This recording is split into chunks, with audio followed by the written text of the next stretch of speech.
4 महीने से ज़्यादा हो चुके हैं किसानों का ये प्रदर्शन उरूज पर है, सीमाओं से बाहर आज यहाँ आप देखेंगे उत्साह दिखाई दे रहा है। संविधान के मुताबिक अधिकार, उसके मौलिक अधिकार हैं, उसके व्यापार करने के अधिकार हैं, तो उन सारे ही अधिकारों का संरक्षण किया जाए। लेकिन केंद्र सरकार जिस तरह हर बार की बातचीत में चुप्पी साधी रही है, तो आज भी यहाँ पर कड़ा संदेश दिया जा रहा है। होलिका दहन के समय पर कानून की प्रतियां जला करके, कानून की प्रतियां जलाना अपराध है, लेकिन फिर भी आंदोलन का समय है। प्रदर्शनकारी किसान प्रदर्शन कर रहे हैं, अलग अलग माध्यमों से उनके प्रदर्शन जारी है।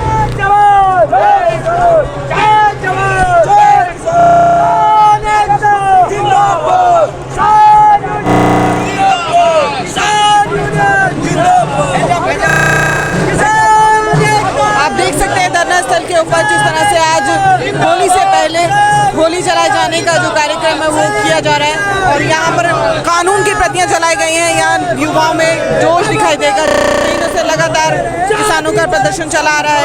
आज भी यहाँ पर किसानों का प्रदर्शन देखने उरूज पर है, उत्सव का माहौल है, बड़ा पर्व है, रंगों का त्यौहार है। यहाँ पर सरकार से मांग करते हुए इस आंदोलन को एक नए उरूज पर, चरम पर, सीमाओं से बाहर किसान ले जाते हुए पूरे उत्साह के साथ में लोकतंत्र का पर्व होली मनाई जा रही है, जिसमें होलिका के रूप में भारतीय संसद बैठी हुई है और प्रहलाद के रूप में मजदूर और किसान बैठा हुआ है। आज हमने इस भारतीय संसद जो पत्थर की मूर्ति हो चुकी है उसको हमने जला के राख किया है, और प्रहलाद के रूप में जवान, किसान, मजदूर, छात्र, पत्रकार, जो भी देश का जिन्होंने हिंदुस्तान को बनाया बचा हुआ है। हमारी लड़ाई है, तो जब लड़ाई होती है तो लड़ाई में जो है वो अपना पक्ष जो है अपनी तानाशाह वो यूज करेगी, हम लोगों को जो है वो झुकाने का काम करेगी, लेकिन ऐसा नहीं होगा। वो बहुत बड़ी जो है कि इन्होंने निंदनीय घटना जो वहाँ पे जो युद्धवीर जी को वहाँ पे अरेस्ट किया गया। हम अपने अधिकारों के लिए, किसानों के अधिकारों के लिए, ये तो किसी को भी अधिकार है, कॉन्फ्रेंस करना ये कोई गलत काम नहीं है, कोई अन्याय नहीं है, तो हम लोग वहाँ पे गए थे। लेकिन इससे हमारे हौसले बुलंद हैं। आपने देखा होगा जैसे एक नेता जो सभी के लिए, सभी के द्वारा चुना जाता है, कोई ग्रुप उसके फेवर में होता है, कोई उसको सहयोग करता है, कोई नहीं करता है, उसके कपड़े फाड़ देना सड़क पर, उसको मारना, ये कहाँ तक तर्कसंगत है? देखिए, हमारी जो सरकारी है वो जो लड़ाई है वो बीजेपी सरकार से है, और जो सांसद हैं, जो विधायक हैं बीजेपी के, उन्होंने यही, इसी जनता ने, ये जो किसान यहाँ पर बॉर्डर पर आकर बैठे हैं, जो हमारे किसान भाई बॉर्डर पर आकर बैठे हुए हैं, इन्हीं जनता ने उनको चुन के वहाँ पे भेजा था। लेकिन जो है इन्होंने, जब से किसान यहाँ बैठे हैं, कितनी शहादतें हो गए हैं, किसी ने एक ने भी जो है संवेदना व्यक्त नहीं करी है, कितने हमारे किसान शहीद हो गए हैं। जब ऐसा विषय है, जो जनता चुन के इनको भेज रही है, वही हमारे खिलाफ हैं, वही जो है किसानों के जो है ज़मीनों को बिकवाने का काम कर रही हैं, तो जनता का गुस्सा जाहिर है कि उनके खिलाफ होगा। लेकिन मैं आपको बताना चाहता हूँ कि हमारा जो आंदोलन चल रहा है वो बिल्कुल शांतिप्रिय चल रहा है। हमारा विरोध है, हमारा इसको हम शांतिपूर्ण कैसे कह सकते हैं जब लगातार इस तरह की घटनाएं हो रही हैं, मारपीट हो रही है, कैसे कहेंगे? देखिए, जो हमारे किसान भाई उनका विरोध कर रहे हैं, जब विरोध कर रहे हैं तो इन सांसदों को भी चाहिए कि ये भी अपना जो है विवेक से काम लें। जब हम प्रदर्शनकारी सारे ही लगातार अलग अलग जगहों पर जा रहे हैं, लेकिन कहीं से हिंसा की खबर आ रही है, कहीं से टकराव की खबर आ रही है। ना, हिंसा की कहीं तक कोई खबर नहीं आ रही। जो कुछ षड्यंत्र है वो इस सरकार का है।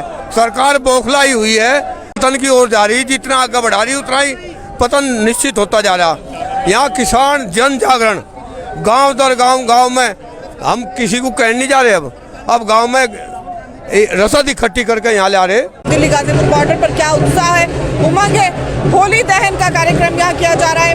ठीक पीछे देखेंगे आपको होली यहाँ जलाई जा रही है, साथ ही यहाँ पर जो नवयुवक मौजूद हैं उनमें उत्साह दिखाई दे रहा है। इनसे बात करेंगे कि सरकार के इस रवैये के बाद में यहाँ होली के उत्सव पर इनके क्या संदेश हैं।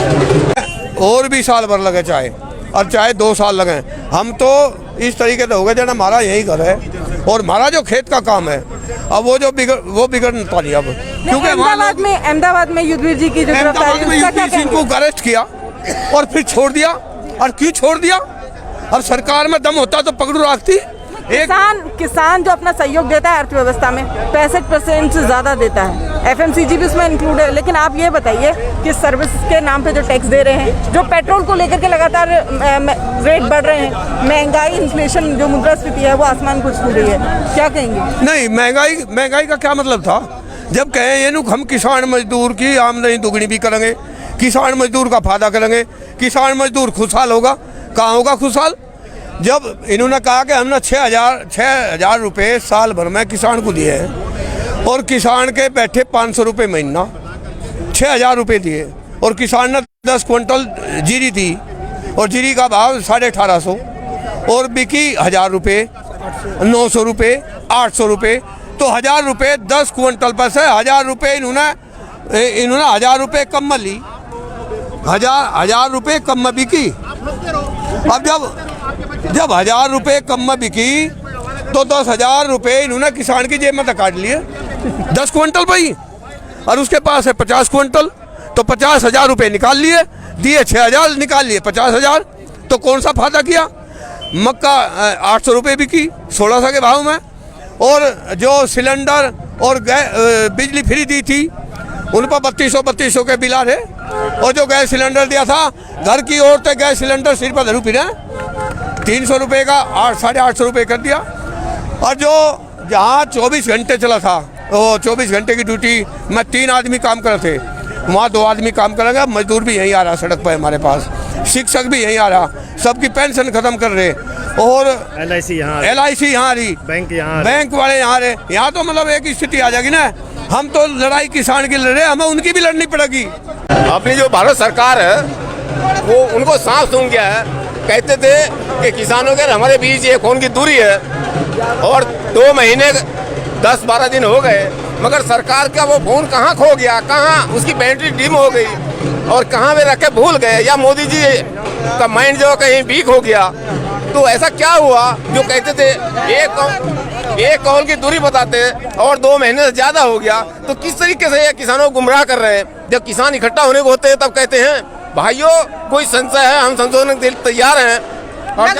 लगातार किसान उम्मीद लगाए बैठा है सरकार से कि कानून वापसी को लेकर के कोई निर्णय लिया जाएगा। जिस तरह बदलाव यहाँ पर जितनी तेजी से दिखाई दे रहे हैं, आज देश भर में स्थिति ये है, गेहूं की फसल लगातार, धान की फसल किसान अपने ही हाथों से कुचलता आ रहा है। होली दहन का यह कार्यक्रम किया जा रहा है और युवाओं में, किसानों में यहाँ पर जोश, अलग अलग इलाकों से किसान यहाँ आए हुए हैं। पंजाब की हुई घटना के बाद में इनके क्या अपने विचार हैं? पिछले 72 सालों से जिस शासकीय प्रणाली का, जिस एक लोकतंत्र की उस होली किताब का हम स्मरण करते आ रहे हैं, जिसे हम संविधान कहते हैं, इस होलिका दहन में जब कानून की प्रतियां जलाई गई तो क्या उस सदन में या उस किताब में लिखे हुए वो सारे अनुच्छेद, वो सारी धाराएं, या राष्ट्रपति को दी गई वो ताकत जिसके माध्यम से दोनों ही सदनों से आए हुए प्रस्तावों को कानून का रूप दिया जाता है, या आनंद फानंद में एक ऑर्डिनेंस लाया जाता है, उस शक्ति को ख़त्म किया जाएगा? क्या ये आग जो आज यहाँ पर होलिका दहन का प्रतीक है, धर्म की विजय का, अधर्म की हार का, क्या ये अग्नि उस देश में लगी अग्नि को शांत कर पाएगी? क्या इस आग से, इस होलिका दहन से उठती हुई लपटें किसी के अपने विश्वास को और गहरा कर पाएंगी? क्या लोकतंत्र में वो तस्वीर जिसमें जनता आज वो अनुभव कर रही है, जिसमें उसको ये लगता है कि उसको मिली हुई ताकतों को छीना जा रहा है, छीन किया जा रहा है, तो क्या एक बार फिर से एक नई शुरुआत होगी? क्या शासकीय प्रणाली बदलेगी, या जनता के उस विश्वास को एक बार सरकार फिर से सही साबित करेगी इन कानूनों को रद्द करके? जिस तरह कृषि मंत्री नरेंद्र सिंह तोमर एक बार फिर से आमंत्रण दे रहे हैं किसानों के साथ बातचीत का, क्या आने वाले समय में 7 अप्रैल को ये बातचीत एक बार फिर से हो पाएगी? क्या विज्ञान भवन में ये बैठक एक बार फिर बेनतीजा साबित होगी, या इसका कोई हल निकलेगा? एक बार फिर होगी आप सभी के साथ में मुलाकात। फिलहाल दिल्ली गाजीपुर बॉर्डर से मैं अस्मा, धन्यवाद।